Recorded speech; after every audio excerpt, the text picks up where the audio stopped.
Bismillahirrahmanirrahim. Assalamualaikum warahmatullahi wabarakatuh. Waalaikumsalam warahmatullahi wabarakatuh. Alhamdulillahirrahmanirrahim. Yang terhormat Bapak Kepala SMP Negeri 3 Banyuharjo, Bapak Edi Wuryanto MPD. Yang terhormat Bapak Ibu Guru beserta staf karyawan tata usaha. Puji syukur marilah kita panjatkan kehadiran Allah Subhanahu wa taala yang telah memberikan rahmat serta hidayahnya kepada kita semua sehingga kita bisa berkumpul dalam acara diseminasi budaya positif di sekolah yang nanti akan disampaikan oleh Ibu Teti Kurniati SPD sebagai calon guru penggerak SMP Negeri 3 Banjarharjo angkatan ke-10 Kabupaten Brebes. Salawat beserta salam semoga tetap tercurah limpahkan kepada junjungan kita Nabi besar Muhammad SAW, kepada para sahabatnya, para tabi'in, dan semoga kita semua mendapatkan syafaatnya di yaumil akhir nanti. Amin ya rabbal alamin. Langsung saja untuk memulai acara ini, mari kita buka acara dengan membaca basmalah bersama-sama. Bismillahirrahmanirrahim. Untuk acara selanjutnya yaitu sambutan yang akan disampaikan yaitu oleh kepala sekolah yang akan diwakilkan oleh Bapak Dwi Wuryanto SPD. Kepada beliau kami persilakan.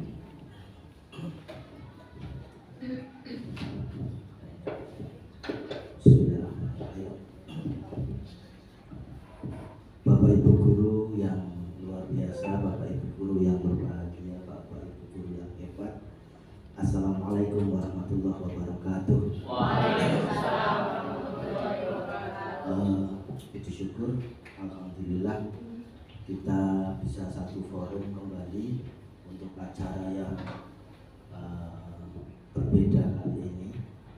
Dan untuk bersama kita hari ini, Kepala Sekolah mohon izin karena beliau melakukan tugas lain yaitu yang sama dengan prinsipnya seperti ini, pendampingan individu gitu ya. Nah, untuk itu untuk memfasilitasi beliau memerintahkan kami untuk mengelola kegiatan ini. Bapak Ibu yang kami banggakan, kegiatan ini bukan kegiatan yang asing sebenarnya, dan kegiatan ini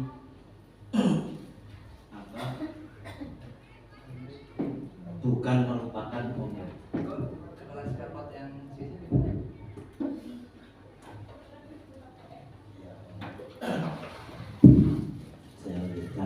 bukan kegiatan individu, tapi kegiatan ini adalah kegiatan bersama. Dalam kegiatan diseminasi budaya positif di sekolah, sehat Bapak. Alhamdulillah. Dalam RHK Bapak Ibu, kita sudah kemarin bersama merencanakan memilih RHK budaya positif.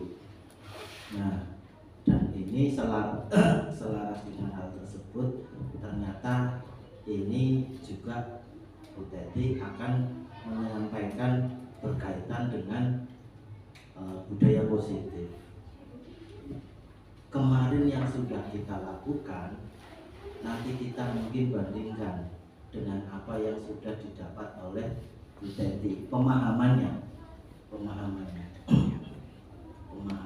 nanti, dan juga mungkin bisa dibicarakan bersama apakah saya sudah melakukan praktik budaya positif ini. Kemarin budaya positif yang saya lakukan begini, apakah ini sudah merupakan budaya positif, dan seterusnya. Kemarin kita di kelas dengan adanya kesepakatan kelas, kemudian dan sebagainya, maka itu bagian dari budaya positif. Bapak Ibu yang saya banggakan, nanti Bu Teti akan menyampaikan mungkin ini tuntutan tugas. Jadi ada kurang lebih diminta mengumpulkan video durasi 1 jam. Tapi ini mohon menjadi catatan bahwa tidak menjadi catatan buat kita bahwa CGP itu nanti tugasnya begini. Semakin fasilitas akan, maksudnya fasilitator yang mendampingi bisa jadi berbeda kebijakannya. Ada yang kebijakannya lunak, ada yang kebijakannya yang penting absen, yang penting diseminasi itu bentuknya kan macam-macam. Ada yang seperti ini, ada yang cuma share slide, kan macam-macam. Itu jadi tapi pada prinsipnya CGP yang dilakukan oleh Bu Teti ini dalam rangka untuk meningkatkan kinerja, meningkatkan kompetensi, meningkatkan karir. Itu saja sih. Bagaimana Bu Teti bisa meningkatkan karir dan Bapak Ibu semuanya bisa. Sebab kita punya model kepemimpinan. Pak Rudi yang model kepemimpinannya sering bercanda dengan itu tuh model. Saya yang model kepemimpinannya galak dan sebagainya, itu model. Pak Fatudin yang teknis strategis, itu model. Semuanya adalah model yang Bapak Ibu bisa pilih, termasuk Bu Teti bisa pilih mau pilih model yang apa, mau pilih model yang kombinasi seperti apa. Itu pola kepemimpinan. Mengapa perlu saya sampaikan seperti ini?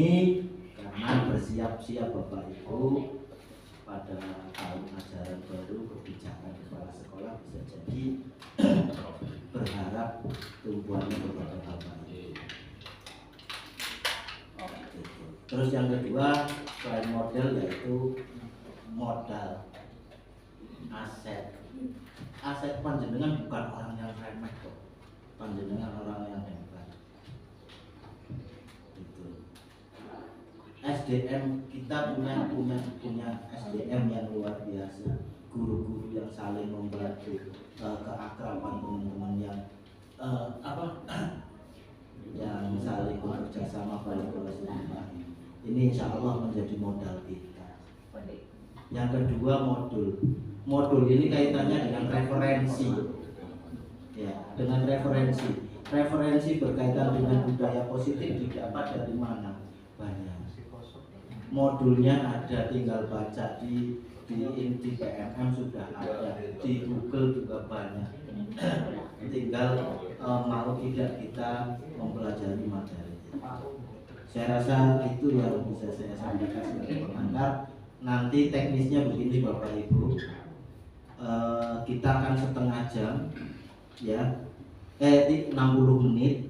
Ini dikurang 10 menit untuk pembukaan, kemudian nanti 15 menit untuk pemaparan, 15 menit kemudian untuk pemahaman.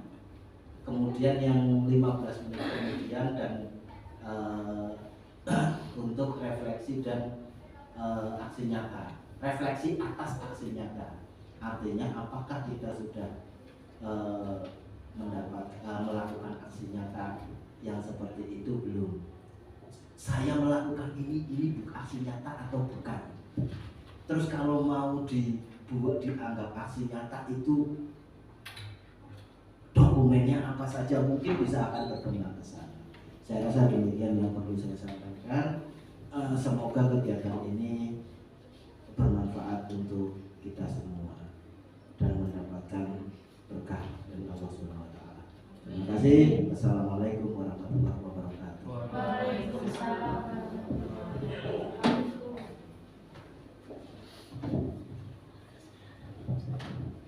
Terima kasih atas sambutan dari Bapak Dwi Yulianto SPD selaku Wakil Kepala Sekolah SMP Negeri 3 Banjarharjo. Untuk selanjutnya yaitu pemaparan materi yang akan disampaikan oleh Ibu Teti Kurniati SPD, yaitu materi diseminasi budaya positif di sekolah. Kepada Ibu Teti Kurniati kami persilakan. Terima kasih, mohon izin Pak Dwi. Assalamualaikum warahmatullahi wabarakatuh. Sebelumnya saya ucapkan terima kasih atas kehadiran Bapak Ibu yang sudah menyempatkan diri di kegiatan yang begitu sibuk mengolah nilai dan sebagainya. Bapak Ibu, saya ucapkan terima kasih atas kehadirannya. Semoga kebaikan Bapak Ibu dibalas oleh Allah Subhanahu wa taala. Baik, saya berdiri di sini itu saya akan memaparkan materi yang sudah saya dapatkan saat pembelajaran di calon guru penggerak angkatan 10 mengenai budaya positif. Di sini saya akan coba untuk mengimbaskan kepada teman-teman tentang pemahaman bagaimana budaya positif yang ada di sekolah kita. Seperti itu. Sebelumnya, apa itu budaya positif? Positif berarti yang baik. Ya, budaya berarti kebiasaan. Ya, kebiasaan yang baik. Ini sebetulnya budaya positif ini itu adalah apa? Perwujudan dari nilai-nilai atau keyakinan universal yang diterapkan di sekolah. Keinginan yang ada di setiap siswa untuk terwujudnya profil pelajar Pancasila. Ya, untuk materi ini konsep-konsep intinya itu nanti akan dipaparkan atau mengenai disiplin positif, motivasi perilaku manusia, keyakinan kelas atau di sekolah, kebutuhan dasar manusia, posisi kontrol seorang guru, segitiga restitusi. Mungkin kemarin kita juga di PMM sudah ada ya Bapak Ibu itu. Ya. Sekarang pembelajaran dengan paradigma baru. Ya. Paradigma baru. Selama ini khususnya saya itu belajar atau saat pembelajaran itu berpusat kepada guru. Seperti itu, berpusat kepada guru. Selama ini yang sebetulnya bagaimana paradigma baru yang ada? Ya. Mungkin saya akan nanya dulu kepada Bapak Ibu guru. Selama ini yang Ibu lakukan, yang Ibu Bapak lakukan itu bagaimana? Apakah pembelajaran itu berpusat kepada guru atau berpusat kepada murid? Mungkin ada yang bisa menanggapi. Bagaimana berpusat kepada guru, bagaimana berpusat kepada murid? Itu seperti apa? Selama ini saya pembelajarannya seperti ini. Mungkin bisa ada yang menanggapi? Monggo, Bu Nani. Selama ini bagaimana pembelajaran? Assalamualaikum warahmatullahi wabarakatuh. Kalau untuk saya sendiri itu pembelajaran itu adalah berpusat kepada guru. Karena di sini siswa itu ketika pembelajaran misalkan disuruh mencari suatu materi. Nah, kebetulan tapi kalau misalkan tidak dimulai dengan gurunya itu siswa itu merasa kesulitan. Jadi di sini otomatis untuk pembelajaran itu berpusat kepada guru. Masih untuk di sekolah ini. Terima kasih. Ya, terima kasih. Bapak Ibu boleh tepuk tangan untuk Bu Nani. Terima kasih Bapak Ibu. Jadi selama ini menurut Bu Nani itu berpusat kepada guru. Karena kalau tidak dikasih contoh tidak akan jalan. Seperti itu ya Bu Nani. Baik, ini ada paradigma baru.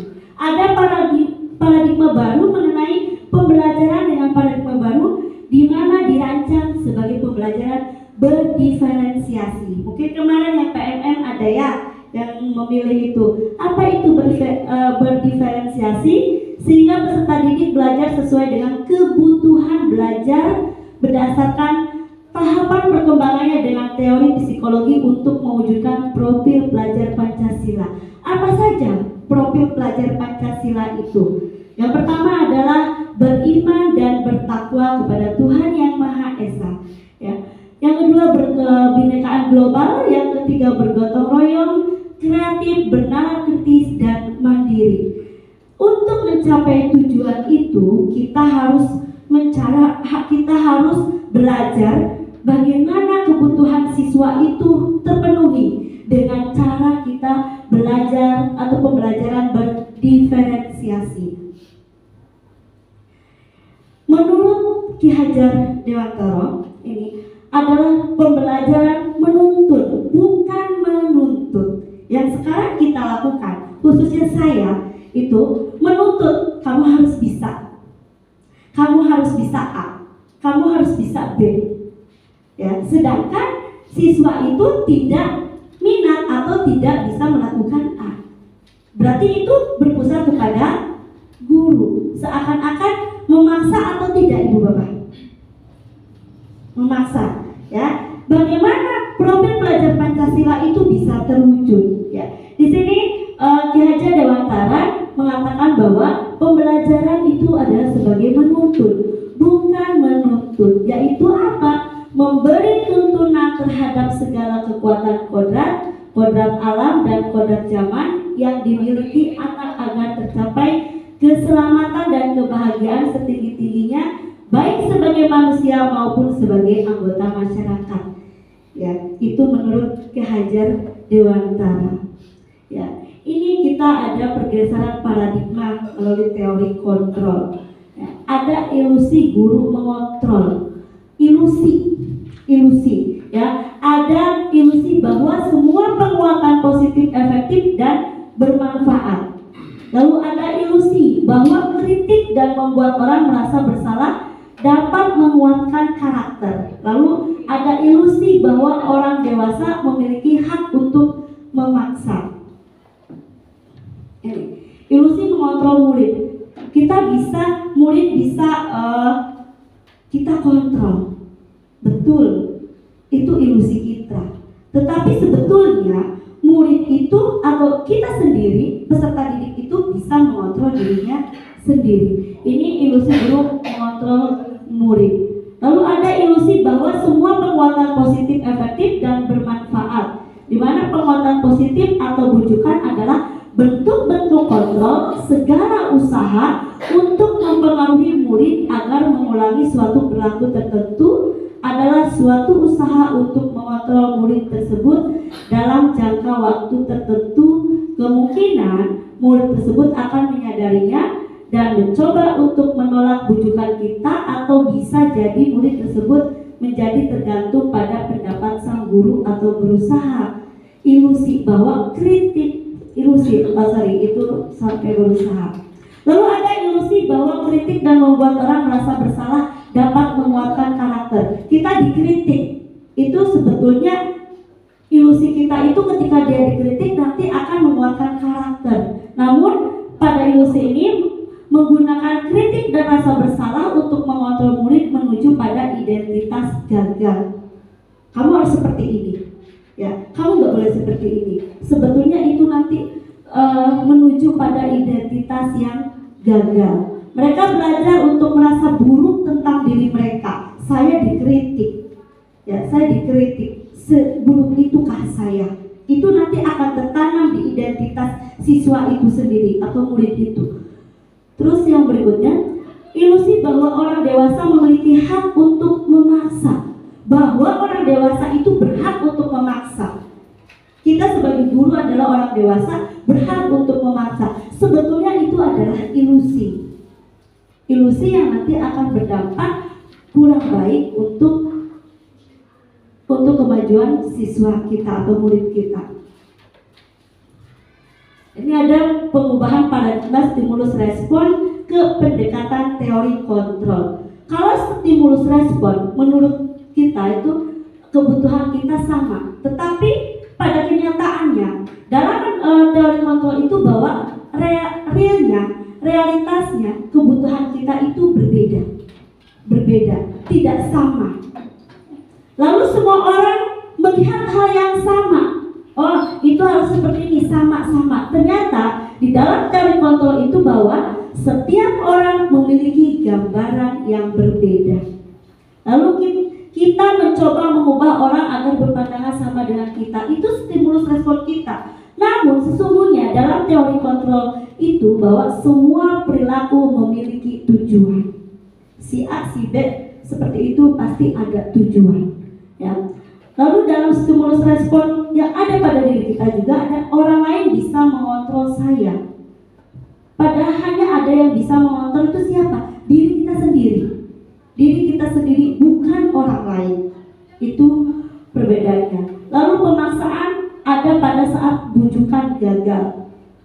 Pemaksa, kamu harus seperti ini. Tetapi apa ujungnya? Gagal. Ya, sebetulnya kalau dalam teori kontrol itu ada kolaborasi dan konsensus menciptakan pilihan-pilihan baru. Jadi ada kolaborasi ya untuk menciptakan pilihan-pilihan baru. Lalu ada model berpikir menang atau kalah ya.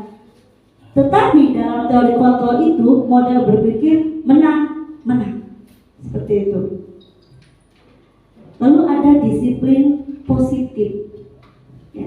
Disiplin positif ini merupakan salah satu cara penerapan disiplin yang bertujuan untuk menumbuhkan kesadaran serta memperdayakan anak untuk melakukan sesuatu tanpa sogokan, ancaman maupun hukuman. Jadi apa? Disiplin positif ini muncul ada motivasi intrinsik, motivasi yang tumbuh dari siswa itu tanpa adanya embel-embel yang lain, tanpa adanya hadiah, tanpa adanya hukuman. Tetapi disiplin positif itu adalah tumbuh dari diri siswa itu sendiri, ya, dari intrinsik itu sendiri.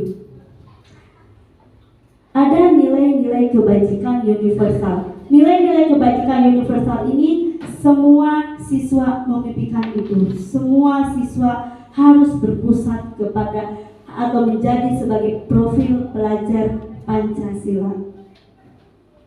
Ini ada nilai-nilai kebajikan universal di mana setiap perilaku atau perbuatan memiliki suatu tujuan. Ya, dengan mengaitkan nilai-nilai kebajikan yang diyakini seseorang, maka motivasi intrinsik akan terbangun sehingga menggunakan motivasi dari dalam untuk dapat mencapai tujuan yang diinginkan. Nih, jadi nilai-nilai kebajikan yang diinginkan itu dicapai oleh setiap anak Indonesia kita kenal dengan profil pelajar Pancasila. Berarti profil pelajar Pancasila itu adalah nilai-nilai universal atau nilai-nilai kebajikan itu. Nilai-nilai kebajikan itu harus tumbuh dari diri sendiri, dari siswa itu, bukan dari atas pengaruh orang lain. Ya. Ini ada motivasi perilaku manusia. Ada 3 motivasi perilaku manusia, perilaku kita. Yang manusia yaitu menghindari ketidaknyamanan atau hukuman. Anak kalau seandainya sini tong sini, itu menghindari karena apa? Takut ada dia tidak nyaman. Lalu ada mendapat imbalan atau penghargaan. Saya mau melakukan sesuatu karena ada iming-iming imbalan. Itu kita perilaku kita seperti itu. Lalu menghargai diri dan menjadi orang yang mereka inginkan. Menghargai diri ya berarti bagaimana saya nyaman dengan diri saya, ya seperti ini, yang penting saya tidak merugikan orang lain. Itu motivasi perilaku manusia. Ini untuk menghindari ketidaknyamanan atau hukuman, ini ada tingkatan terendah dari motivasi perilaku manusia. Biasanya orang yang motivasi perilakunya untuk menghindari hukuman atau ketidaknyamanan akan bertanya, apa yang akan terjadi apabila saya tidak melakukannya? Ya, sebenarnya mereka sedang menghindari permasalahan yang mungkin muncul dan berpengaruh pada mereka secara fisik, psikologis maupun tidak terpenuhinya kebutuhan mereka bila mereka tidak melakukan tindakan tersebut. Ini motivasi ini bersifat eksternal, dari luar. Jadi takut, saya ada apa ya dipanggil, takut Gitu. Terus untuk mendapatkan imbalan penghargaan dari orang lain, satu tingkatan di atas motivasi pertama. Ya, di sini orang berperilaku untuk mendapatkan imbalan atau penghargaan dari orang lain. Orang dengan motivasi ini akan bertanya, apa yang akan saya dapatkan apabila saya melakukannya? Mereka melakukan sebuah tindakan untuk mendapatkan pujian dari orang lain yang menurut mereka penting dan mereka letakkan dalam dunia berkualitas mereka. Mereka juga melakukan sesuatu untuk mendapatkan hadiah, pengakuan, atau imbalan. Motivasi ini juga bersifat eksternal. Kemarin anak-anak, saya mau belajar biar nanti saya dapat hadiah dari ibu saya. Nanti saya mau ulangan, soalnya nanti kalau ini nilainya paling besar, saya dapat hadiah dari bapak ibu guru. Itu melakukan karena apa? Karena ada imbalan atau penghargaan dari orang lain. Lalu ada untuk menjadi orang yang mereka inginkan dan menghargai diri sendiri dengan nilai-nilai yang mereka percaya. Orang dengan motivasi ini akan bertanya, akan menjadi orang yang seperti apa apabila saya melakukannya. Mereka melakukan sesuatu karena nilai-nilai yang mereka yakini dan hargai, dan mereka melakukannya karena mereka ingin menjadi orang yang melakukan nilai-nilai yang mereka yakini tersebut. Ini adalah motivasi yang akan membuat seseorang memiliki disiplin positif, karena motivasi berlakunya bersifat internal bukan eksternal. Kalau yang ketiga ini lebih baik Bapak Ibu. Karena apa? Karena ini timbul dari diri sendiri. Itu. Jadi ada motivasi internal bukan dari orang lain. Yang ini akan menciptakan budaya positif. Ya, selanjutnya ini ada hukuman, konsekuensi, dan restitusi. Ya, berdasarkan bagian tadi itu penjelasan tentang hukuman, konsekuensi, dan restitusi. Itu ada perbedaan Bapak Ibu. Apakah kita di sekolah ada hukuman, ada konsekuensi, ada restitusi? Itu ternyata berbeda. Kalau hukuman itu tidak terencana, bersifat satu arah, bisa berupa hukuman fisik, psikis, atau kata-kata kasar. Itu kamu push up, ya kamu push up, itu hukuman. Lalu konsekuensi. Kalau konsekuensi ini bersifat rencana, sudah disepakati. Bentuk-bentuk konsekuensi dibuat oleh pihak guru atau sekolah. Nanti ketika kalian melanggar peraturan ini, sanksinya ini ya, sepakat ya, sepakat. Ternyata setelah melakukan, ternyata anak itu tidak melakukan kesepakatan itu, maka ada konsekuensinya. Itu perbedaannya. Jadi kalau hukuman itu tidak ada kesepakatan terlebih dahulu, tapi kalau konsekuensi itu ada kesepakatan terlebih dahulu. Itu. Lalu restitusi. Apa itu restitusi? Proses menciptakan kondisi bagi murid untuk memperbaiki kesalahan mereka sehingga mereka bisa kembali pada kelompok mereka dengan karakter yang lebih kuat. Ini adalah bagaimana seorang siswa sudah melakukan kesalahan, agar siswa itu kembali ke hal yang baik, maka dilakukan restitusi, ya. Ini adalah perbedaannya. Apa itu restitusi? Restitusi adalah proses menciptakan kondisi bagi murid untuk memperbaiki kesalahan mereka, prosesnya, sehingga mereka bisa kembali pada kelompok mereka dengan karakter yang lebih kuat, ya. Lalu restitusi juga merupakan proses kolaboratif yang mengajarkan murid untuk mencari solusi untuk masalah mereka dan membantu murid berpikir tentang orang seperti apa yang mereka ingin atau tujuan mulia apa, ya. Lalu bagaimana mereka harus memperlakukan orang lain. Jadi Bapak Ibu, kalau restitusi itu tidak kita dari satu arah, kamu harus seperti ini ya, tidak. Tapi restitusi itu ada kolaborasi. Kamu maunya seperti apa? Kamu salah tidak? Ya. Terus yang nanti kamu akan lakukan bagaimana? Itu contohnya. Ini restitusi. Ciri-cirinya apa? Ada 9 ciri restitusi. Yang pertama adalah bukan untuk menebus kesalahan, namun untuk belajar dari kesalahan. Ya, yang kedua memperbaiki hubungan. Yang ketiga tawaran bukan paksaan. Kamu maunya bagaimana? Jadi tidak kita yang memaksa. Kamu harus seperti ini. Tidak. Ya. Lalu restitusi menuntut untuk melihat ke dalam diri. Coba diri kita, kamu salahnya apa ya? Gitu. Terus yang berikutnya mencari kebutuhan dasar yang mendasari tindakan. Lalu restitusi diri adalah cara yang paling baik dan fokus pada karakter bukan tindakan. Lalu restitusi juga fokus pada solusi, mencari solusi. Kamu maunya seperti apa? Seperti itu. Lalu restitusi mengembalikan murid yang berbuat salah pada kelompoknya. Ini baiknya gimana?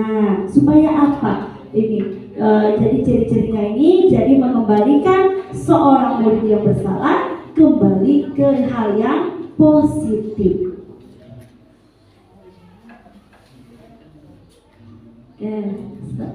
Stop. Oke. Iya, ini Bapak Ibu biar tidak ngantuk. Halo? Hai, ngantuk?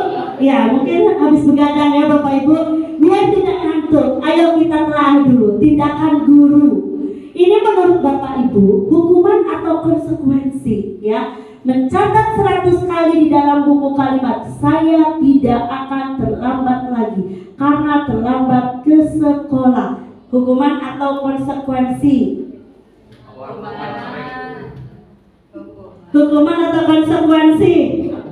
Hukuman ya, hukuman. Slide berikutnya, stop ya. Lari mengelilingi lapangan basket 2 kali karena terlambat hadir di sekolah. Hukuman? Hukuman atau konsekuensi? Aduh, saya pernah seperti itu ke murid saya ya. Contoh itu. Hukuman atau konsekuensi? Hukuman Bapak Ibu ya, luar biasa ini. Saya yakin Ibu Bapak guru Lesti baca itu luar biasa ya. Apalagi nanti kalau mengikuti guru penggerak saya yakin tambah luar biasa. Oke, lanjut. Ya, murid diminta untuk push up 15 kali karena tidak menggunakan masker ke sekolah. Apa ini? Hukuman atau konsekuensi? Hukuman? Iya, coba dilihat hukuman. Ya. Selanjutnya menggantikan kertas tugas teman yang telah dicoret-coret. Konsekuensi atau hukuman? Konsekuensi. Iya, betul, konsekuensi ya, tanggung jawab gitu. Terus yang berikutnya membersihkan tumpahan air di meja tulis karena tersenggol pada saat belajar. Konsekuensi. Iya. Paham semua ya Bapak Ibu, luar biasa sekali. Masih ada slide-nya? Ya, satu lagi, murid disuruh untuk tidak mengenakan sepatu seharian di sekolah karena tidak mengenakan sepatu hitam. Hukuman? Konsekuensi? Apa berarti? Hukuman? Hukuman. Coba kita lihat hukuman. Oh, betul ya. Luar biasa, berarti menyimak. Oke. Ya, selanjutnya masih. Oh, ya. Lari mengelilingi lapangan basket 2 kali karena terlambat 10 menit untuk pelajaran PJOK. Ini Bapak guru PJOK. Oh, kebetulan tidak ada. Ya. Lari mengelilingi lapangan. Apa ini? Hukuman. Coba konsekuensi ya. Lapangan basket 2 kali karena terlambat 10 menit. Ini mungkin sebelumnya sudah ada kesepakatan. Oke, lanjut. Ya. Lagi. Kebutuhan dasar manusia. Ini kebutuhan dasar kita Bapak Ibu. Apa saja kebutuhan dasar manusia? Kebutuhan dasar manusia ini ada bertahan hidup. Bertahan hidup kebutuhan kita kan Bu? Iya. Apa bertahan hidup kita? Makan, minum ya. Ya, itu untuk bertahan hidup. Itu kebutuhan. Lalu apa? Kasih sayang dan rasa diterima. Kita butuh bukan kasih sayang dan rasa diterima oleh seseorang atau di kelompoknya. Itu adalah kebutuhan dasar kita. Kalau kita sudah merasakan kasih sayang itu, sudah diterima, maka kita akan nyaman. merasa kita kebutuhan kita sudah terpenuhi itu. Lalu ada kebebasan. Saya bebas, bukan berarti bebas yang tidak yang tidak terukur, tapi kebebasan untuk melakukan tidak sesuai kehendak orang lain. Lalu kesenangan, kita punya kesenangan. Kesenangannya apa? Itu adalah merupakan kebutuhan dasar manusia. Lalu ada penguasaan, ya, penguasaan juga sebagai kebutuhan dasar manusia. Ini ada 5 posisi kontrol guru. Ada sebagai penghukum, ada pembuat merasa bersalah, ada sebagai teman, ada sebagai pemantau, dan ada sebagai manajer. Kira-kira kita sebagai apa? Apakah ini bisa dilakukan ke semua murid? Bisa, ya. Lanjut Bu. Ya. Penghukum itu menghardik, menunjuk-nunjuk, berkaca pinggang, membentak atau fisik. Hai, kamu lepaskan itu. Oh, ternyata saya pernah seperti itu. Ternyata saya posisi kontrolnya adalah menghukum. Ya, dampaknya apa? Anak menjadi pendendam, tidak menyukai guru atau makhluk tertentu. Butatik nih. Mari kamu, coba nih, ya. Itu kita dengan hentakan, dengan suara keras, itu ternyata kita sebagai penghukum, ya. Lalu pembuat merasa bersalah, suara lembut namun menyalahkan siswa. Terus guru menyatakan kesalahan pada siswa dan guru menderita. Ini contohnya. Dampaknya apa? Membuat siswa merasa bersalah, rendah diri dan menarik diri. Contoh, ayolah, kata Bu Leli, kalian gak kasihan ke Bu Guru, udah jauh-jauh loh dari larangan. Ya. Anak merasa bersalah tidak ketika itu dengan suara lembut. Berarti Bu Leli itu apa? Posisi kontrolnya pembuat merasa bersalah itu. Terus teman, guru bersikap ramah, cenderung bersenda gurau untuk menghangatkan suasana. Jadi kita sebagai teman, sebab kita masuk ke dunianya, itu sebagai teman. Itu dampaknya apa? Tapi dampaknya nanti murid tergantung pada satu orang. Lalu membuat siswa tidak mandiri. Ini dampaknya. Apa kita bisa melakukan itu? Bisa, Bapak Ibu. Lalu selanjutnya ada memantau, nada bicara dan ekspresi datar, identitas berhasil, pemantau tetap memantau saat siswa diberi sanksi. Dampaknya apa? Menghitung atau hadiah hukuman yang diberi tanpa melihat nilai kebajikan atau tidak sepenuhnya mandiri. Contohnya bagaimana? Memantau, kita memantau, hei kamu ini ya, kamu itu ya, kita memantau Bapak Ibu. Dan nanti kalau seandainya kamu tidak belajar, nanti ibu tidak kasih hadiah. Itu juga kita sebagai pemantau. Lalu yang terakhir adalah sebagai manajer. Ini manajer itu suaranya bagaimana ini? Ini ciri-cirinya ya Bapak Ibu. Suaranya netral, terus terciptanya identitas positif atau berhasil, mengajukan pertanyaan bermakna, membantu siswa memecahkan masalah. Dampaknya apa? Murid mandiri, percaya diri memecahkan masalah sendiri. Ini contohnya seperti ini Bapak Ibu guru. Kalau manajer, anak dipanggil tidak dengan banyak orang, ya, khusus kamu kenapa? Kamu salah apa? Manusiawi, tidak apa-apa, ya, tidak apa-apa. Ibu juga pernah merasakan, pernah bersalah. Terus bagaimana kamu maunya seperti apa? Itu. Terus solusinya mau bagaimana? Kamu mau bagaimana? Ini manajer. Dari kelima itu yang paling baik adalah manajer. Ya. Tetapi bolehkah kita menjadi penghukum? Ya. Bolehkah kita menjadi teman? Bolehkah kita menjadi pemantau? Bisa. Tetapi yang lebih baik adalah manajer. Karena apa? Karena manfaat atau dampaknya ini akan apa? Murid bisa mandiri dan murid bisa memecahkan masalah sendiri. Itu. Lalu selanjutnya, ya, saya kecewa sekali dengan kamu. Siapa yang menyatakan ini apa? Tentunya klik Bu, ya, pembuat merasa bersalah. Saya kecewa sekali sama kamu. Ya, ini contoh kalimatnya Bapak Ibu. Saya kecewa sekali sama kamu. Tuh contoh. Saya padahal sudah percaya sama kamu. Tuh. Lanjut. Ini contoh pertanyaannya. Kamu tidak pernah benar melakukannya. Ini sebagai apa kita coba?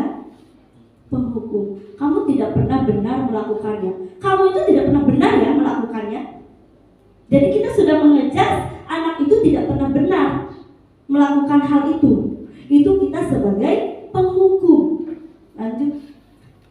Ayolah lakukan demi ibu atau bapak. Ayolah lakukan ya demi ibu atau bapak. Apa itu? Membuat merasa teman disalah ya. Ya, ayolah lakukan demi ibu ya, please ya. Dengan bahasa kita masuk ke dunianya. Selanjutnya,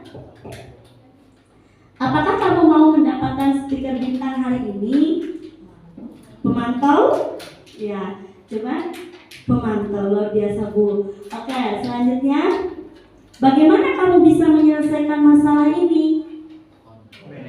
Manajer. Ya, ada lagi? Ya, kamu selalu yang paling terakhir. Penghukum. Iya. Jadi paham ya Ibu Bapak? Penghukum itu seperti apa? Pemantau itu seperti apa? Kita sebagai teman seperti apa? Manajer seperti apa? Kelimanya itu adalah 5 posisi kontrol guru. Bisa dilakukan, bisa. Tetapi yang paling baik itu adalah manajer. Ya, bisa semua dilakukan. Oke? Sekarang kesepakatan atau keyakinan kelas. Mungkin Bapak Ibu sudah ada yang membuat kesepakatan di kelasnya? Sudah? Wali kelas? Dengan kelasnya? Sudah? Bu Nisa sudah? Belum? Oke, Pak Warno mungkin sudah membuat kesepakatan? Sudah? Ya, semangat ya Pak? Semangat. Ya, ini kesepakatan atau keyakinan kelas. Itu merupakan apa? Aturan atau norma yang dibuat oleh guru dan siswa bersama-sama untuk menciptakan lingkungan belajar yang kondusif. Ya. Mengapa kok harus ada keyakinan kelas, bukan peraturan kelas? Karena apa? Ya. Karena kalau keyakinan kelas itu dibuat berdasarkan antara guru dan siswa. Ya. Tetapi kalau peraturan itu biasanya dibuat oleh guru, hanya guru. Ya. Jadi bagaimana? Kalau keyakinan kelas itu karena dibuat oleh kesepakatan ya antara siswa dan murid, maka itu akan tumbuh hal positif dari siapa? Dari dalam dirinya. Meskipun tidak ada imbalan. Ya, itu. Lalu kalau peraturan biasa ini dibuat oleh guru bersifat satu arah, itu anak kadang dipaksa, kadang anak merasa terpaksa. Makanya untuk mengindahkannya kadang susah. Itu. Lanjutnya. Ini peraturan dan ini keyakinan kelas. Selalu kembalikan buku ke tempatnya. Kalau keyakinan kelas nanti ada tanggung jawab. Ya, tanggung jawabnya ini ada dilarang mengganggu orang lain, menghormati orang lain. Jadi kalau apa yang Ibu simak ini apa perbedaannya coba? Ya, kita telah apa perbedaannya? Kalau peraturan, keyakinan kelas, perbedaannya apa? Kalau mengikat Pak? Kalau peraturan itu kalimatnya menggunakan kalimat negatif, dilarang. Sedangkan untuk keyakinan kelas itu lebih positif kalimatnya. Betul sekali Bapak Ibu. Tepuk tangan buat Bu Ratna. Alhamdulillah. Pendapatnya ngantuk ternyata tidak ya Bu Ratna ya. Oke, betul Bapak. Kalau peraturan itu dibuat biasanya menggunakan kalimat negatif. Tapi kalau keyakinan kelas itu dibuat menggunakan kalimat positif, ya. Itu. Ya. Jangan dilarang. Berarti itu kayak peraturan, ya. Jadi bagaimana nanti kita untuk melaksanakan keyakinan kelas itu? Kita gunakanlah kalimat yang positif, ya. Ya. Tadi sebelum kalimat yang positif itu, jadi kesepakatan kelas itu ditawarkan atau kamu keinginannya mau seperti seperti apa kelas ini? Kamu mau bagaimana kelas ini? Ya, kita kolaborasi. Maunya seperti ini Bu. Baik, kita buat kesepakatan kelas ini. Ya, itu tadi kesepakatan kelas. Ya, jadi menggunakan kalimatnya pun harus menggunakan kalimat positif. Ya, lalu yang berikutnya segitiga restitusi. Ini adalah segitiga restitusi. Tadi segitiga restitusi itu tadi sebagai untuk mengatasi permasalahan siswa. Ya, tadi ketika siswa itu bermasalah, maka kita laksanakan penyelesaiannya dengan segitiga restitusi. Ya, ada segitiga restitusi itu ada menstabilkan identitas. Setiap contoh kalimatnya seperti ini. Setiap orang pasti pernah melakukan kesalahan. Ibu yakin ibu juga sama kok pernah melakukan kesalahan. Itu stabilkan dulu anaknya, biar tidak down. Gak apa-apa, ya gak apa-apa. Bu juga pernah jadi seperti kamu. Gak apa-apa, Bu Guru juga pernah kok melakukan kesalahan. Itu. Lalu ada validasi kebutuhan. Terus kamu tentu punya alasan mengapa melakukan itu. Pasti kamu punya alasan ya, kenapa kamu berbuat seperti itu. Itu contoh pertanyaannya Bapak Ibu. Terus ada cara yang lebih efektif untuk mendapatkan apa yang kamu butuhkan. Ya, ini contoh-contoh kalimat. Nanti kita akan lihat bagaimana kalimat ini digunakan. Lalu yang terakhir adalah menanyakan keyakinan. Terus yang tadi kamu lakukan itu kira-kira salah apa betul ya? Terus yang kamu tadi lakukan itu sesuai nggak ya dengan keyakinan kita? Seperti itu. Itu adalah menanyakan keyakinan. Lanjut Mbak. Iya, ini untuk membuat anak merasa gagal karena berbuat salah menjadi positif terhadap dirinya. Ini menstabilkan identitas. Ini guru berkata. Ini contoh-contohnya ya Bapak Ibu. Berbuat salah itu adalah hal yang manusiawi. Tidak ada manusia yang sempurna. Tidak apa-apa, namanya juga manusia. Ini contoh. Ya, ini bisa Bapak Ibu lihat. Ini adalah kata-kata yang untuk menstabilkan identitas. Lalu berikutnya, ini ada validasi kebutuhan. Tuh, guru, ini kalimatnya. Kamu bisa saja melakukan hal yang lebih buruk, tapi kamu tidak melakukannya kan? Ibu apresiasi kok kamu tidak sampai memukul. Ya, itu apa yang penting bagi kamu. Ini adalah contoh-contoh kalimatnya. Selanjutnya, ini menanyakan keyakinan. Apa nilai yang kita percaya di kelas atau di sekolah kita. Tadi seperti ini adalah kalimat-kalimatnya. Masih banyak Bapak Ibu kalimat seperti tidak hanya ini hanya sebagai contoh saja. Lalu berikutnya Bu. Iya. Baik, sekian. Ini adalah kesimpulannya bahwa untuk menerapkan disiplin positif hendaknya guru berada pada posisi manajer, ya. Yaitu menuntun murid-murid menjadi insan yang mandiri, merdeka dan bertanggung jawab, karena penanaman disiplin pada murid bukan semata-mata menebus kesalahan, tetapi belajar dari kesalahan. Tujuannya apa? Untuk memperbaiki hubungan. Ya, itu adalah pemaparannya. Baik, yang berikutnya ini adalah hasil dari ini hasil dari datang ke kelas tepat waktu, berdoa sebelum dan sesudah belajar, mendengarkan dengan cara seksama saat KBM, menjaga kebersihan ruangan, mengerjakan tugas tepat waktu, menghargai teman. Ini nanti bisa ditempel di kelas. Apakah ini bisa berlaku hanya untuk guru yang kesepakatan itu saja? Tidak Bapak Ibu. Ya, itu juga bisa berlaku untuk guru atau maba yang lain. Kalau memang atau mau membuat kesepakatan lebih itu bisa juga.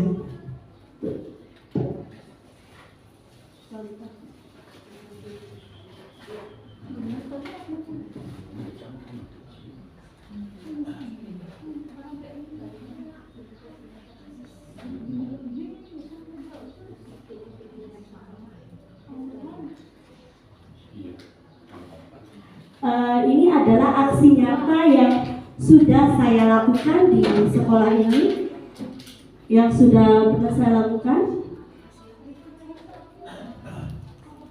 Ini menstabilkan.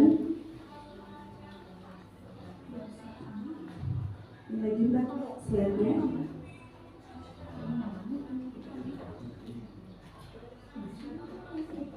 Ini kasus pertama. Ini Alena sering datang terlambat sehingga banyak pelajaran yang tertinggal. Ini kasus yang pertama yang aksi nyata di sekolah ini.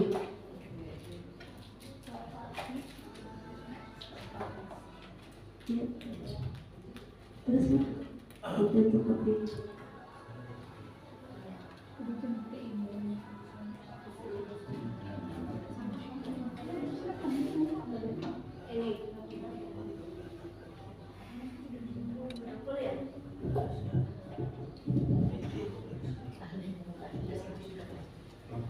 Ini adalah tahapan dalam video ini ada tahapan menstabilkan identitas, ada validasi tindakan yang salah, dan menanyakan keyakinan.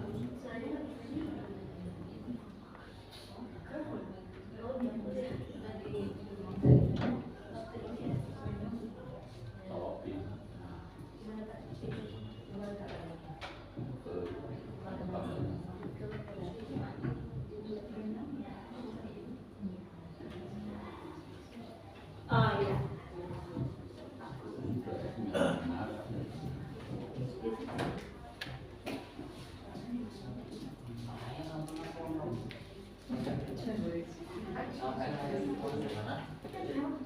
Ini aksinya. Saudara tunggu ya. Ya. Ya, ini tidak kedengaran nih Bapak Ibu. Ini menstabilkan identitas, berarti kenapa Alena contohnya? Kenapa Alena? Kamu kok terlambat? Seperti itu Bapak guru juga pernah kok terlambat. Terus ada validasi tindakan yang salah. Ini saya sudah melakukan hal ini ya Bapak Ibu di sekolah ini, dan saya mungkin kita sekarang ke pemahamannya. Apakah mungkin Ibu Bapak sudah pernah melakukan hal-hal yang sama atau belum? Nanti saya minta pendapatnya seringnya nih Pak.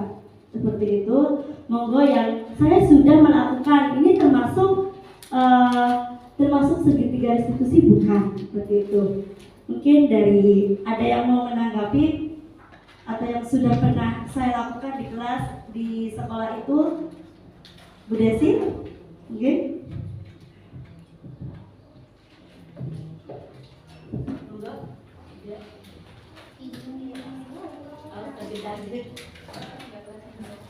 Ya, ini pengalaman Bu Desi aja yang apakah sudah pernah melakukan? Oh iya, sebenarnya sudah sih tadi pagi. Ya, gimana? Ini tidak harus ini kan ya, maksudnya anak yang terlambat, tapi maksudnya untuk masalah pribadi juga bisa kan ya? Bisa. Ya. Ya. Ya, jadi tadi memang kebetulan tadi pagi itu ada anak yang curhat ceritanya, ada masalah sama temannya gitu. Jadi ya biasalah masalah anak SMP, pertemanan gitu. Ada yang tanya temenan, akhirnya tidak saling menjauh satu sama lain. Tapi tadi sudah saya berikan Pemahaman yang menstabilkan identitas, maksudnya tadi ada kami juga waktu bu guru sekolah juga sama gitu. Yang mana kita berteman pasti ada kalanya saling menjauh satu sama lain gitu. Validasi tindakan yang salah. Tadi juga saya tanyakan apa yang terjadi. Maksudnya saya juga tidak mau melihat atau tidak mau membela hanya salah satu saja, tapi mungkin saja dalam namanya pertemanan pasti ada apa sih, ada pemicunya kenapa bisa terjadi seperti itu. Tadi saya jelaskan bahwa mungkin ada tindakan yang salah dari si anak itu, tapi kemudian apa sih namanya? apakah itu sudah benar? Iya, saya tanya dulu. Maksudnya kalau misalnya ceritanya kan jadi dia itu mau minta tolong temannya untuk membonceng dia tidak pergi ke sekolah, cuman anaknya tidak mau, terus dipaksa pun tidak mau. Saya bilang, apakah kalau misalnya kita paksa dia untuk membonceng kita pergi ke sekolah, itu bagus apa enggak gitu? Maksudnya itu termasuk dulu nggak ya Bu? Oke, terima kasih Bu Desi. Betul sekali Bu Desi, tadi pagi ya Bu ya. Iya, berarti Ibu sudah melakukan segitiga restitusi ya, yang di dalamnya tadi sudah ada apa Bu, menstabilkan ya. Iya, itu berarti Ibu sudah melaksanakan. Sebetulnya banyak ya Bapak Ibu yang oh iya, ternyata saya pernah loh. Oh iya, ternyata saya melakukan hal ini tuh termasuknya terkontrol guru ya, seperti itu ya. Mungkin Bu Tuti ya sebagai pernah kesiswaan ya Bu ya. Itu gimana Bu untuk teori kontrol ya, sebagai teman atau sebagai penghukum ya? Ya, atau sebagai apa Bu? Ya mungkin pengalaman atau hal positif yang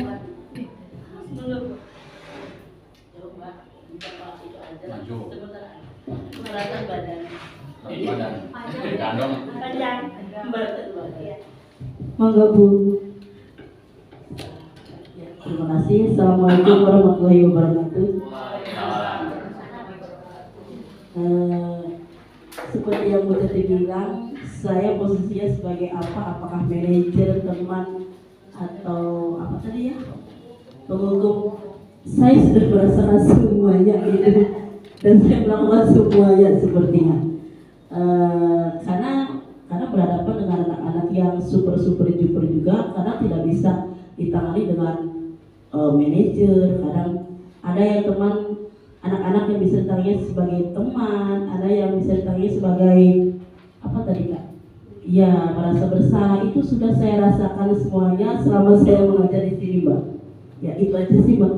Ya, terima kasih. Assalamualaikum warahmatullahi wabarakatuh. Cuman itu aja kan? Ya, baik, terima kasih. Kita menghadapi anak berbagai karakter ya Bu ya. Jadi mungkin ada yang penghukum, ada pembuat merasa bersalah, teman, pemantau dan manajer. Semuanya betul Ibu, semuanya bisa. Namun di dalam teori kontrol, posisi kontrol guru ini yang paling baik ibaratnya di antara kelima ini adalah manajer, ya manajer. Tapi anak itu benar-benar tidak bisa dengan hal manajer. Harusnya harus dengan penghukum baru dia sadar. Iya, tetapi kita memikirkan ke dampaknya itu, ke dampaknya. Saya pun sama, mungkin Bu Tati dan Bu Tuti mungkin sama ya. Bu Tuti dan Bu Tati mungkin sama seperti itu. Lalu hai dan masuk gimana?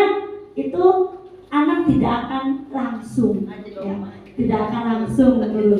Iya, jadi kelima ini baik, namun yang paling baik efeknya di mana anak itu bisa tumbuh, ada kepedulian atau ada motivasi dalam dirinya, ada motivasi intrinsik yang ada pada dirinya, sehingga apa? Sehingga anak menyadari kesalahannya, sehingga anak tahu solusinya nanti bagaimana.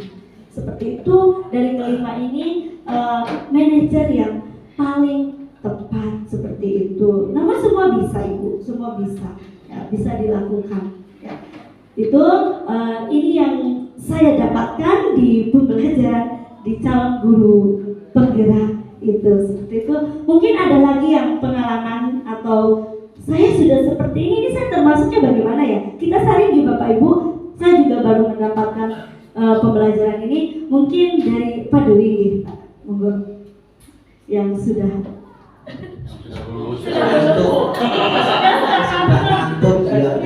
sudah ngantuk. Bismillahirrahmanirrahim. Terima kasih jadi kesempatannya. Kita satu catatan apresiasi kepada anak-anak kita.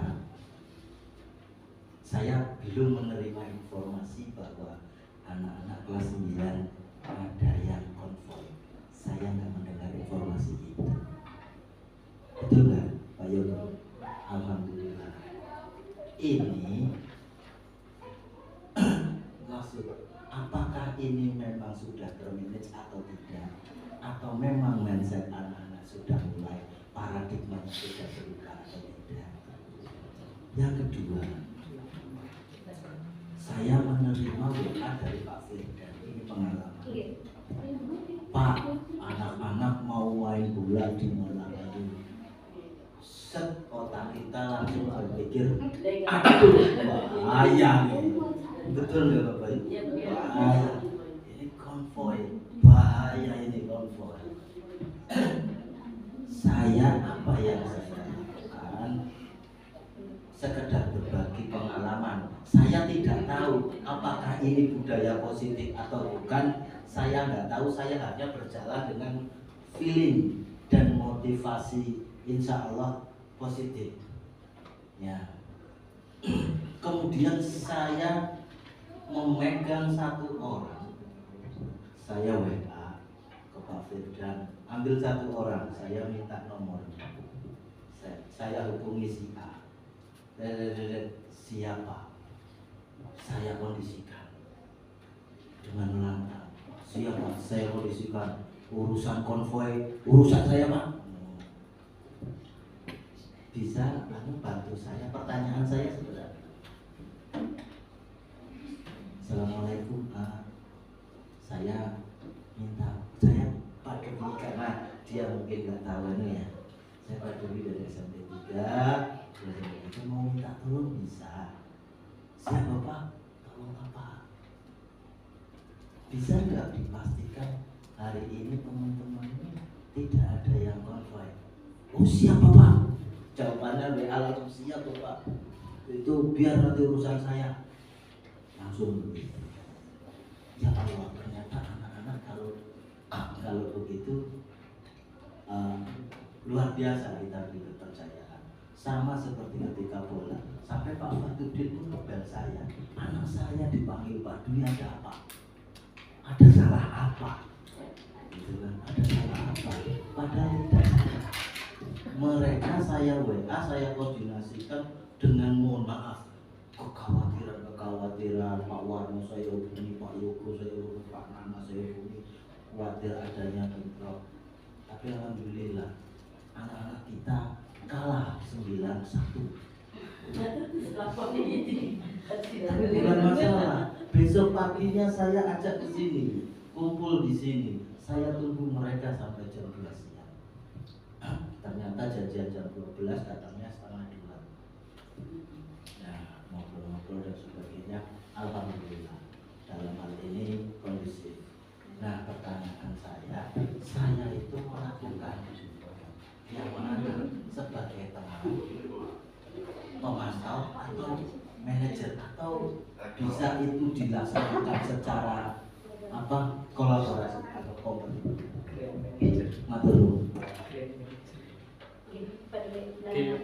Terima kasih.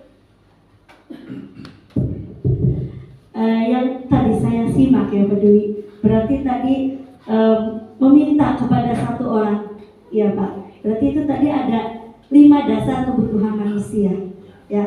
Coba Mbak, 5 dasar kebutuhan manusia berarti, iya. Sebentar, kebutuhan.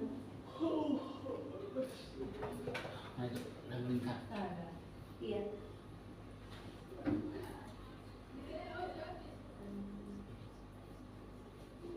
Ini Pak, ada kasih sayang dan rasa diterima.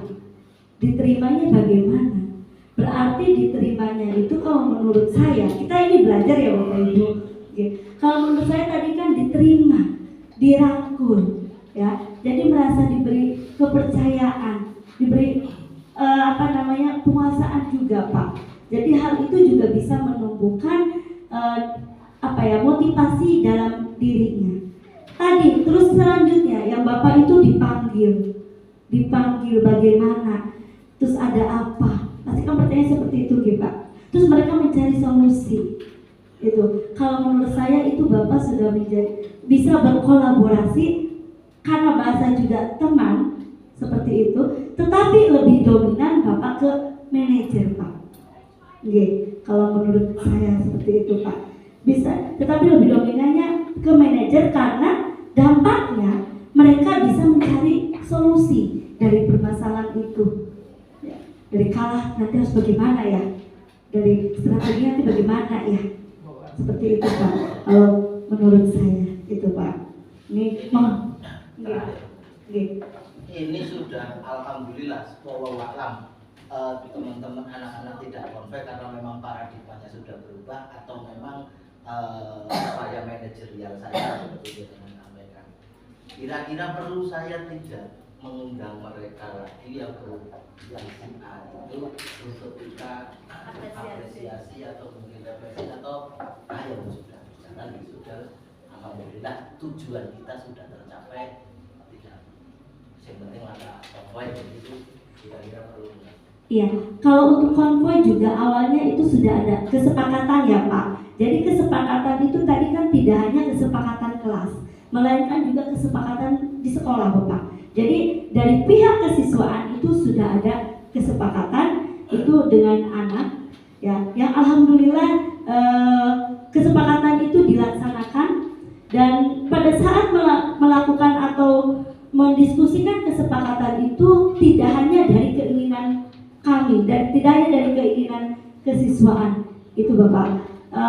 Apakah perlu anak itu yang tidak konvoy tadi? Kalau menurut saya yang tadi Bapak kasih kepercayaan atau hey sini kamu Pak, tolong jangan ada yang konvoy satu orang, baiknya boleh Bapak dikasih penghargaan bahwa bisa sudah menjadi peran kita Bapak, peran kita sebagai guru itu menjadikan memimpin anak menjadi seorang pemimpin itu sih kalau menurut saya. Dan yang perlu ketahui tadi ini mengulas ke Bu Nani ya Bu Nani. Tadi Bu Nani kan kalau menurut Bu Nani itu kita sudah berpusat kepada guru, ya Bu, berpusat kepada guru karena kalau tidak tidak diberikan contoh, anak itu tidak akan nurut. Ya, sebetulnya begini Ibu, karakteristik dari siswa itu kita berbeda. Ya, makanya kita ada pembelajaran berdiferensiasi itu, yang mana kita harus menelaah, kita harus mengetahui kebutuhan siswa itu seperti apa. Itu. Jadi kalau saat berpusat kepada guru berarti guru yang menentukan semuanya. Contoh tugas harus melaksanakan ini. Tapi ketika Bu tugasnya boleh nggak seperti ini? Boleh. Bu tugasnya ini saya berbeda dengan ini, boleh nggak Bu? Boleh. Nah itu berpusat kepada murid. Kenapa? Untuk memenuhi kebutuhan. Itu yang berpusat kepada murid. Tadi mungkin Pak Warno akan menambahkan mengenai tadi siswa yang tidak ada tawuran, tidak ada konvoy. Ya, kenapa kok sekarang tidak ada konvoy? Mungkin langkah-langkah apa, kesepakatan apa yang sudah dilakukan? Kok alhamdulillah anak-anak sekarang tidak konvoy seperti itu Pak?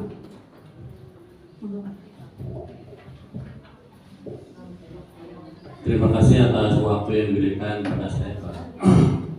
Saya disuruh menanggapi apa yang disampaikan oleh Pak Dwi.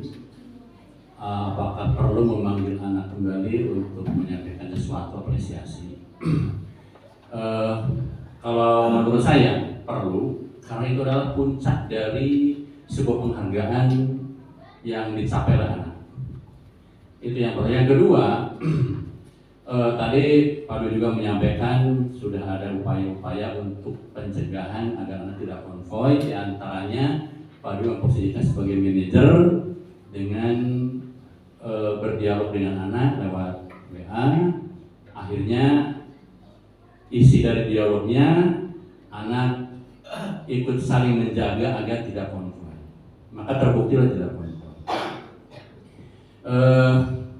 Bapak Ibu yang saya hormati, memang upaya untuk anak supaya tidak konvoy terus diupayakan oleh pihak sekolah.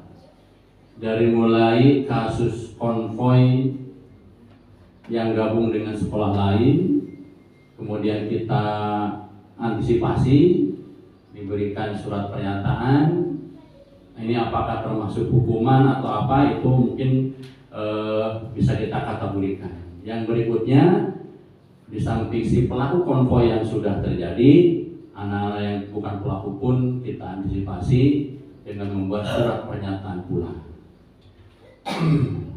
Termasuk kita pesan kepada anak-anak dengan persuasif dikumpulkan, tidak hanya secara tertulis, kemudian juga pesan kepada orang tua lewat wali kelas. Jadi upaya-upaya untuk supaya tidak konvoi termasuk apa yang dilakukan oleh Pak Dwi selaku manajer. Menurut saya ramuan di situ ada yang bentuknya manajer, ada yang bentuknya mungkin sudah hukuman. Tapi semuanya ramuannya atau muaranya adalah agar anak tertib, tidak mengganggu ketertiban masyarakat. Menurut saya itu dari faktor yang lainnya juga ada sehingga anak tidak terjadi konflik.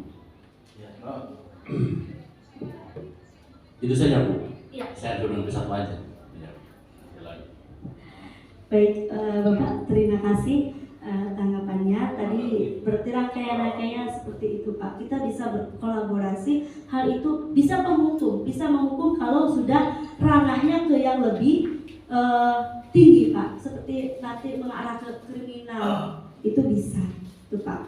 Mungkin ada tanggapan Pak dari para senior ini, dari Pak Ahmad atau Pak Rudi? Enggak? Maju. Assalamualaikum warahmatullahi wabarakatuh. Jadi untuk tipe-tipe kontrol dulu tadi yang sudah dilakukan oleh rekan-rekan kita, untuk menuju ke posisi kontrol manager itu memang biasanya kita melalui tahap-tahap penghukum dulu. Mungkin kita dulu juga sering menjadi guru penghukum, kemudian pembuat merasa bersalah, kemudian kita juga kadang-kadang bisa menjadi teman, kemudian bisa menjadi pemantau, dan mungkin level yang paling tinggi yaitu menjadi manajer, posisi kita sebagai manajer. Kalau posisi sebagai manajer, kalau menurut saya memang tidak semua orang atau semua guru punya keterampilan di sini sebagai manajer. Memang harus banyak belajar. Jadi belajar dari kejadian yang sudah ada, kemudian cara merangkai kata-kata yang tepat itu kalau menurut saya memang agak sulit ya.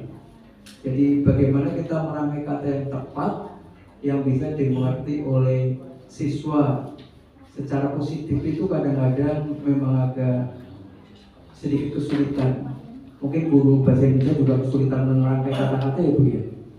Nah, jadi kata-kata yang pas itu yang bagaimana ini buat anak yang kira-kira dia tidak merasa dibuat bersalah, dia tidak merasa dibuat sebagai penghukum, tapi kita menempatkan kita sebagai manajer itu mungkin itu tadi kita harus bersama-sama belajar. Kalau bisa ya sharing dengan teman-teman yang sudah melaksanakan bagaimana caranya ya. Ini atau meminta tolong kepada teman-teman kita yang sudah mahir di dalam memecahkan masalah. Kalau saya tidak memalukan itu sesuatu yang kalau zaman sekarang itu yang harus kita lakukan kayak gitu. Jadi berkolaborasi dengan rekan yang lain. Jadi sekali lagi Bapak Ibu, untuk pembelajaran yang modern yang sekarang ini kita tidak bisa jalan sendiri-sendiri. Jadi seperti yang sudah dilakukan rekan kita itu untuk melakukan diseminasi, itu harus ada dukungan dari kita juga.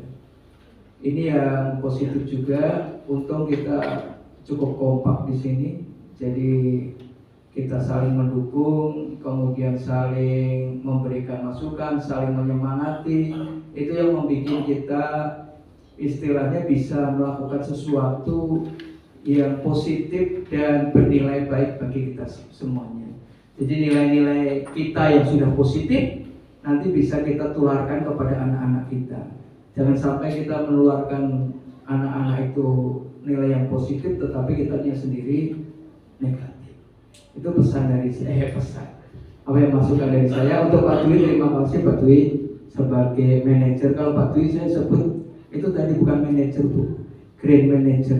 Ya karena sudah tua jadinya saya sebut grand, di depannya ada grandpa ya. Jadi depannya grand. Itu aja Bu dari saya. Assalamualaikum warahmatullahi wabarakatuh. Terima kasih Pak Rudi. Selanjutnya Pak Ahmad, monggo. Terima kasih. Ini saya juga sangat mengapresiasi, sangat terharu.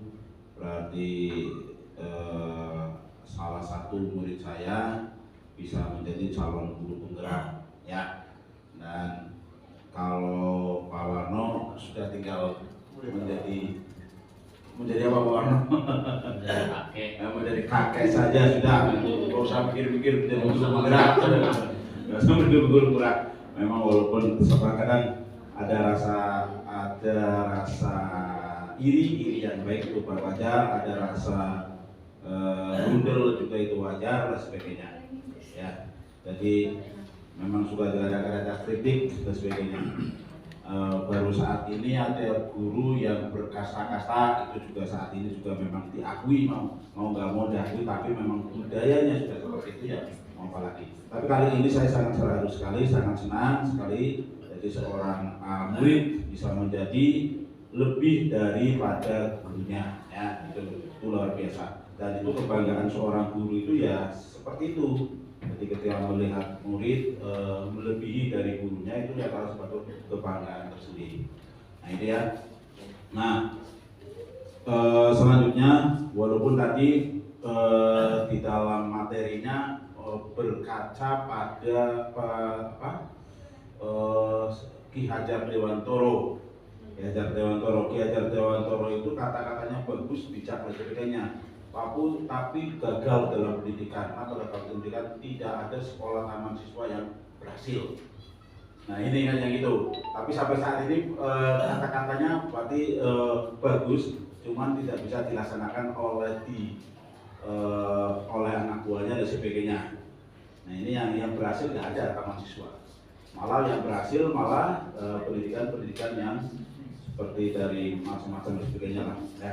Terus selanjutnya mengenai masalah tadi memang yang budaya positif dan sebagainya, saya sudah merasakan betul dengan metode hukuman, metode seperti ini dan sebagainya, yang akhirnya kembali ketika itu sudah usia sudah menuju ketua. Ini budaya positif yang seperti inilah yang harus dilakukan, gitu ya, harus dilakukan. Jadi efek dan dampaknya saya sudah merasakan dengan modul-modul yang dulu dan sebagainya. Ini ya, jadi dampak yang positif jelas tadi seperti digambarkan oleh teman-teman dan sebagainya. Nah ini jadi intinya saya mengapresiasi kegiatan ini dan mudah-mudahan kegiatan ini dari seminasi bisa ditularkan kepada teman-teman dan bisa menjadi kebanggaan tersendiri bagi SD Bajai Hebat. Terima kasih. Yuk. Terima kasih Ahmad ya. Ini adalah guru saya waktu SMP nih Pak. Di sini Bu Nani, Pak Rudi. Jadi mohon maaf juga ini saya di sini. Bukan bermaksud gimana ya Pak. Baik Bapak Ibu, jadi kesimpulannya bahwa di sekolah kita ini sudah melaksanakan budaya positif ya. Mari bagi yang belum, seandainya belum ada kesepakatan kelas dan sebagainya, ayo dari sekarang kita mulai belajar dan bagaimana kita juga bisa mengimplementasikan kita sebagai dari 5 posisi kontrol guru itu, baik dari sebagai penghukum, pembuat merasa bersalah, teman, pemantau, dan manajer. Saya sendiri juga mudah-mudahan saya juga bisa mengimplementasikan hal-hal yang baik yang saya dapatkan dari calon guru penggerak ini, dari pembelajaran guru penggerak ini untuk diaplikasikan di sekolah, baik dalam untuk pribadi saya maupun nanti dengan teman-teman. Mungkin itu saja dari saya Bapak Ibu. Mohon maaf kurang lebihnya saya barangkali ada kesalahan atau kata-kata yang kurang tepat, saya mohon maaf. Saya Iri, wassalamualaikum warahmatullahi wabarakatuh. Waalaikumsalam.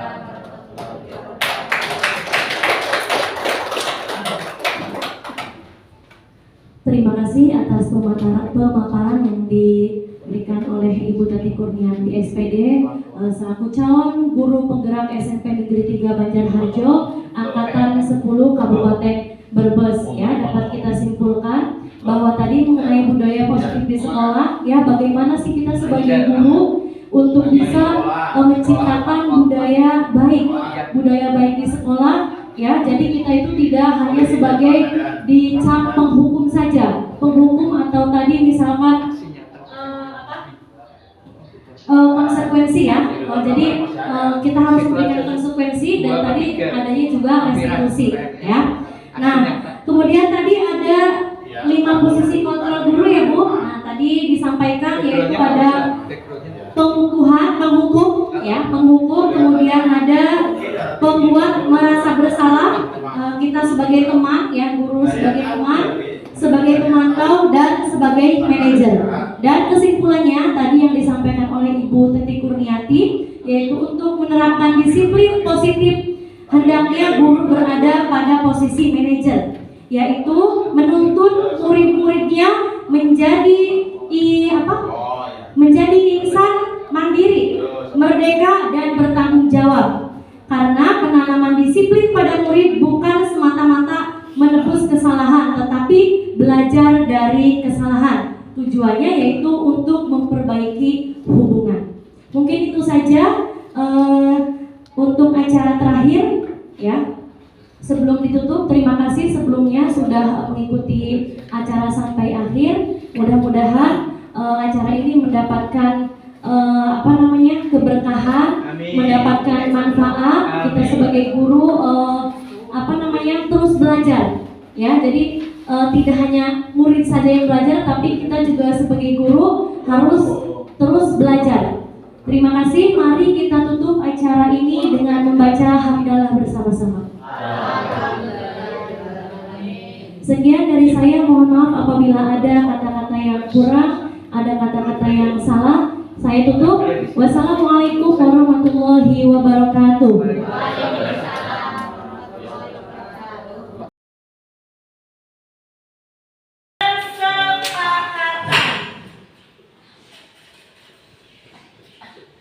Kelas berapa ini? Kelas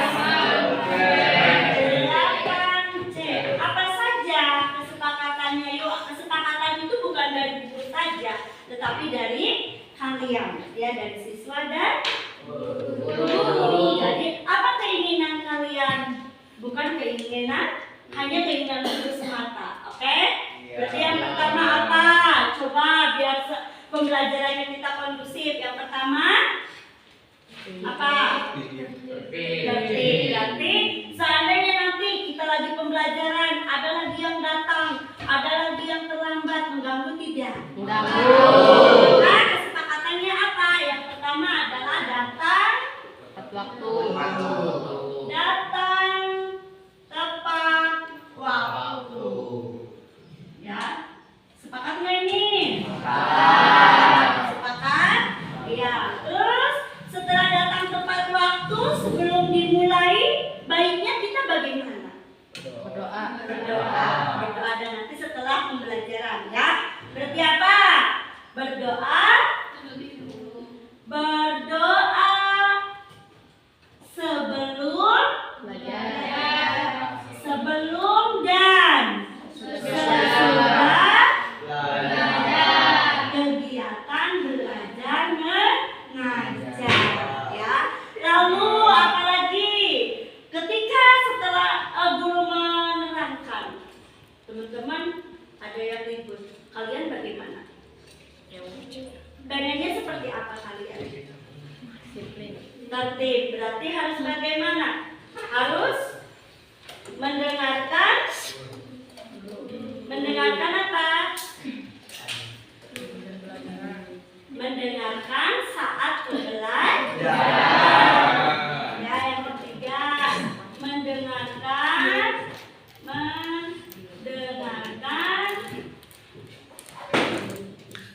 saat proses pembelajaran.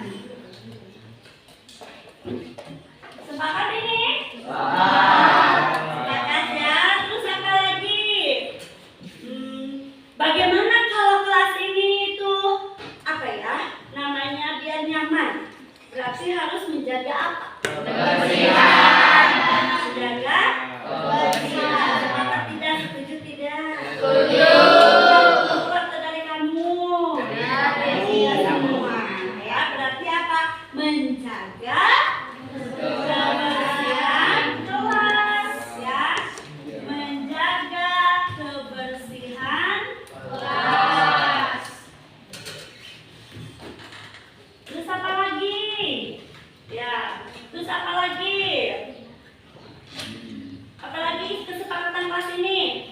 Kerapihan dalam berpakaian.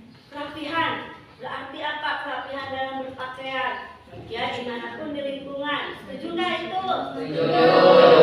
Kerapihan dalam berpakaian. Berarti apa? Mentaati tata tertib. Ya. Kerapihan. Kerapihan dalam berpakaian. Pakaian di sini apa? Berarti seragam sekolah, ya, lengkap dengan atributnya. Terus apa lagi? Mengerjakan tugas, ya. Sok kumaha.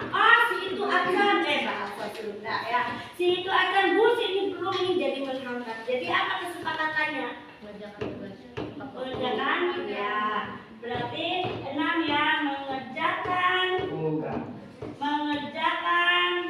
tugas. Terus tepat waktu. Iya, tepat waktu. Bu guru pernah mendengar, Bu, si ini begini Bu, si itu nakal Bu, boyokan Bu, menghina Bu, begitu ya. Berarti kita harus apa kelas ini? Harus saling apa? Saling respect. Berarti saling respect berarti apa? Menghargai teman. Iya. Menghargai teman. Sekarang enggak? Tidak boleh apa? Menghargai teman itu buat guru saja? Tidak. Berarti kita semua ya. Dan terakhir adalah menghargai teman. Cukup ya? Menghargai teman. Ini kesepakatan sudah kita buat. Gimana kalian? Ada yang keberatan tidak? Sepakat ya? Siap untuk melaksanakan kesepakatan kelas ini? Dengan guru manapun? Siap ya? Kesepakatan kelas 8C ini berlaku di mana? Di kelas 8C. Itu adalah kesepakatan kelas yang sudah kita laksanakan. Oke, terima kasih. Sekarang kita ke pembelajaran.